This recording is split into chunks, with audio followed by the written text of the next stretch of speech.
అందరికీ నమస్కారం. నా పేరు నాగశ్రావ్య. నేను ఎయిమ్స్ స్కూల్లో 10వ తరగతి చదువుతున్నాను. మన భారతీయ సంప్రదాయాల్లో ఎంతో ప్రాముఖ్యమైన పండుగ వినాయక చవితి. భాద్రపద శుద్ధ చతుర్థి నాడు మనం విఘ్నేశ్వరుడు అయిన వినాయకుడిని ఆరాధిస్తాము. గణపతి శివపార్వతుల కుమారుడు. ఆయనను విద్యాదాయకుడు అని కూడా పిలుస్తాము. పూర్వం మహర్షి వేదవ్యాసుడు చెప్పగా మహాభారతాన్ని చెప్పగా దానిని లిఖించిన వారు గణపతి దేవుడు.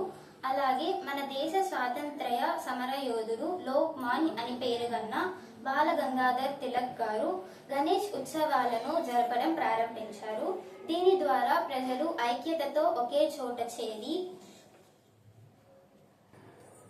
జాతీయ చైతన్యాన్ని పెంపొందించారు.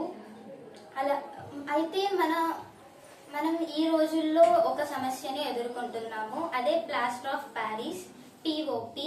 విగ్రహాలు మరియు ప్లాస్టిక్ అలంకరణలు ఇవి నీటిలో కరగవు.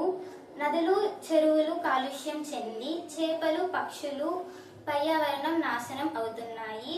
మనం గణపతిని ఆరాధిస్తూ పర్యావరణాన్ని నాశనం చేస్తే అది నిజమైన భక్తి కాదు. మనం ఎల్లప్పుడూ మట్టి విగ్రహాలను మాత్రమే పూజించాలి. ఆ విగ్రహాలను పూలతో లేదా కాగితాలతో అలంకరించాలి.